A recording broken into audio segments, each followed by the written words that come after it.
Tommy Walsh describes meeting Nelson Mandela as the highlight of his career. Top of the tree, the celebrity builder laughs in his Cockney-accented voice. Incredibly, it's been 23 years since the BBC star transformed the late South African president's garden for a Ground Force Millennium special. He, along with Alan Titchmarsh and Charlie Dimmock, were flown in secret to Mr. Mandela's garden in South Africa's Eastern Cape by his wife Graça Machel. There, they built him a pergola and water feature while the Nobel Peace Prize winner was away on a 3-day overseas trip. Mr. Mandela returned to find the bland, rectangular green outside his study transformed into a landscaped paradise, and was so thrilled he gifted Tommy a walking stick sculpted from one of the trees on the property. He was 6 feet 1 inch tall. The stick was made for his height and it suits my height perfectly, laughs Tommy, 6'5" and now 66. It's made from mahogany or a similar wood, machined on a lathe to make a stick with a handle. South Africa can be quite a violent place, and I believe it also doubles up as a club, so if you were to get attacked, it changes from a crutch to a weapon. And in a twist, Tommy today reveals how Mr. Mandela's generous present unexpectedly came to his rescue following a nasty fall. "I'd been to work and was out walking my dog Ralphie in the park about 7 p.m, he explains. He saw another dog in the distance and shot off. But the lead was wrapped around my hand, so when he went off like a rocket, so did I. I landed on my hip and was in a bit of trouble. A dozen passers-by rushed to his aid. Brushing off their calls for an ambulance, he hobbled home and visited hospital the following morning.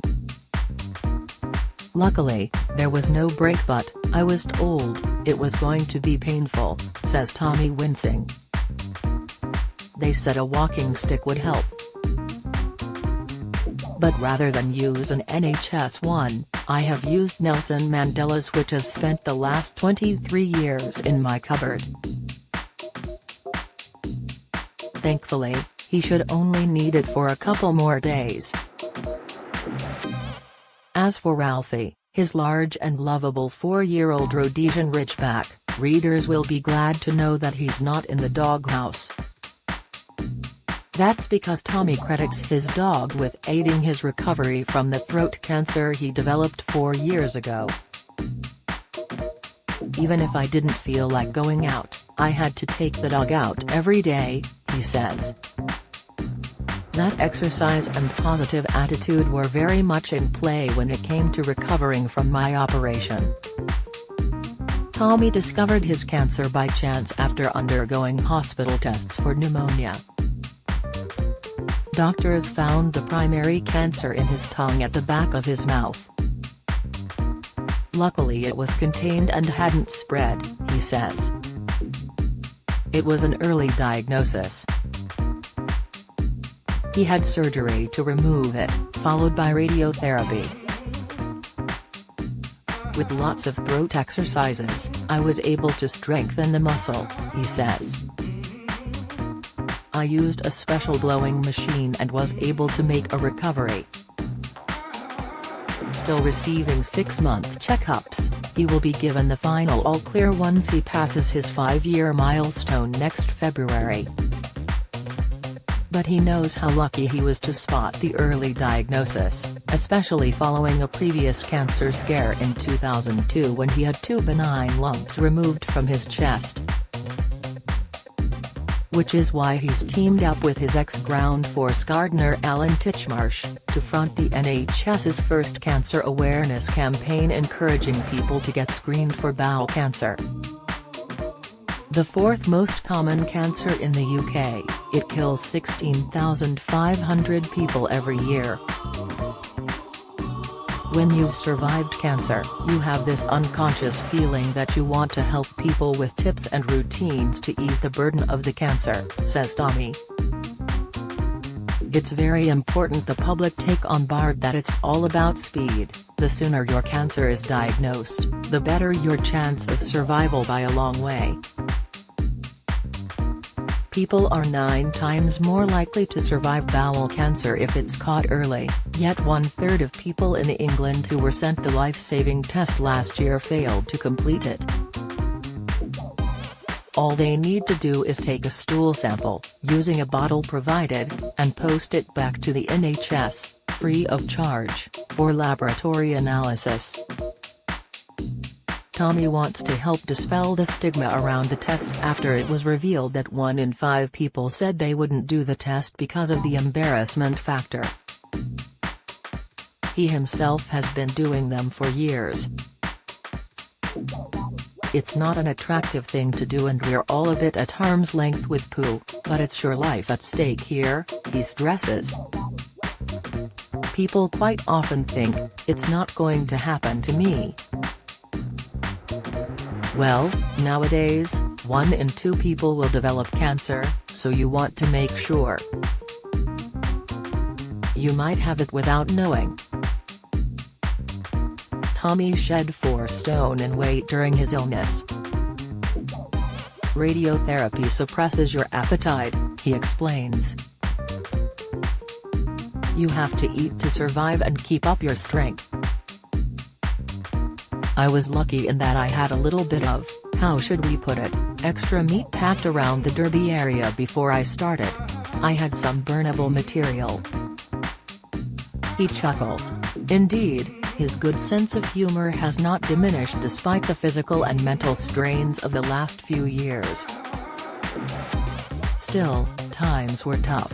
My wife would try to feed me up with loads of calories to try and put weight back on me, but for some reason it wouldn't hold. We had real problems and I had to have fatty products to try and build myself up. Tommy's still a TV regular on Homes Under the Hammer, and is about to start filming a new series of popular BBC One show Clean It, Fix It. But his newly slender figure and thinner face on recent shows have prompted concern from some viewers who haven't seen him in a while. I was able to keep the weight on and that has increased, he says. So much that I'm at the right weight now that I should be for my height and age. And that's where we're trying to maintain it. I just need to be careful I don't have too many beer calories, which would put that spare derby back on again. He now weighs 16.5 stone. He may be learning to live with different geometries since his surgery, but time and patience have helped, and having a loving family around me, particularly my wife Marie, who did so much to keep my attitude up and stopped me getting the blues. His grown-up children John, Joe, Natalie and Charlotte, engaged in gentle ribbing to keep their dad smiling during his lowest times. When I had the operation, I had all these metal clips put in my throat and the kids found a new nickname for me, Zippy. He giggles at the memory. It was really funny, he says. And it's really important not to lose your sense of humor. That's the crucial thing that's going to keep you going when times are hard. Indeed, the cancer awareness video Tommy and Alan have filmed is lighthearted despite the serious message underpinning it. They answer questions written on toilet roll and their natural chemistry shines through their gentle banter. It was fantastic, says Tommy. He and Alan hadn't filmed anything as a duo for 18 years, yet he says they were so comfortable together, it was as if they had been on set just the day before. The magic was still there, Tommy smiles. When the pair, along with flame-haired Charlie Dimmock, appeared on Ground Force between 1997 and 2005, it was one of TV's original garden, and much-copied, garden makeover shows. Viewers loved their race against time revamps, often involving water features or decking, something they helped popularize as a garden feature. We should probably get Charlie and do a three-hander again because we've still got it. Everyone loves it and it still stands up now, he says of Ground Force. The shows haven't dated at all. Well, we've dated, considerably. When I look at the early ones of me, I look 12. You look in the mirror and see the grey hair and wrinkles and you're reminded it was a while ago. He had hoped for a 20th anniversary special in 2017 but BBC bosses weren't keen. Might things be different following the return of another 1990s makeover show, Changing Rooms? I don't know how successful that was, Tommy muses. I did watch one. It seems to have lost its magic but I don't think that would be the case with us. We're also passionate about our fields that there was a natural competitive edge to us. Our infights were part of Ground Force's success. All three are now busy with separate projects but make time for biannual get-togethers. I normally see Alan at Chelsea, flower show, and Christmas parties, Tommy says. We talk occasionally on the phone. We're such good old pals that it's like picking up from yesterday.